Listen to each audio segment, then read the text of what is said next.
And in the twinkling of an eye, I will hear something or a thought will come into my mind, and it changes everything.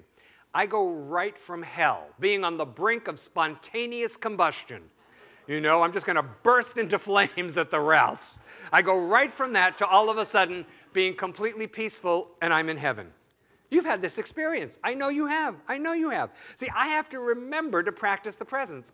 I have to remember to initiate my own spiritual growth out in the world, right? So what that often sounds like is, okay, God, I'm irritated now. God, I'm impatient. God, I'm being really critical. And what that means metaphysically is that I am not believing in God. I'm not believing that God is everywhere present. I'm not believing that God is in this situation. So through changing where we put our attention, we're able to see something good, right? So what are we putting our attention on today in our life? And wouldn't we rather see something good there? And see, some of us are going, ooh, I don't want to do that yet, right? So I have a little thing. This is like a little initial thing. So follow me with the initials. N, U, I, C, G, O, D. In you, I see God. In you, I see God. See, what a nice little easy way to remember that. So when I'm willing to recognize the presence that's in you, and when I'm willing to say, you know what, there's a light in this person, that same presence, that same light becomes active in me. It's not active in me until I'm willing to see it in you. I know that's so disappointing, isn't it?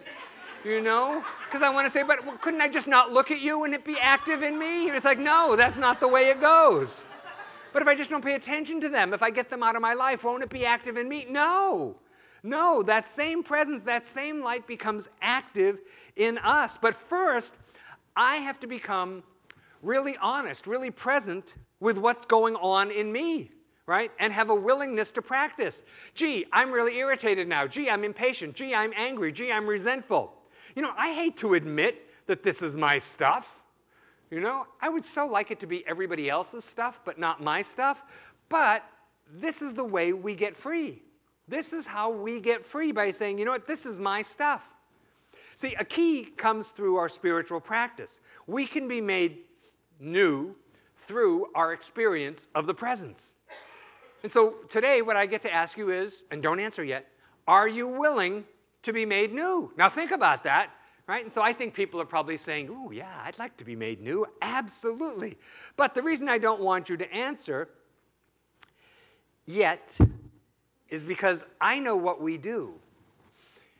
In the journey, we start to do things that will keep us safe, keep us from being hurt, that actually keep love away. We do things that keep our good away from us.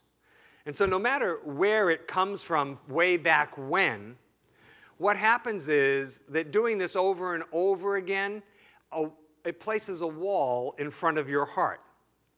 And now the wall is different for each of us because of our experiences and our history and our thoughts and our beliefs, but the power that reaches beyond the wall so that we can have healing, that power is the same for all of us. So to be made new, you will have to let go of some things, those things that contribute to the wall.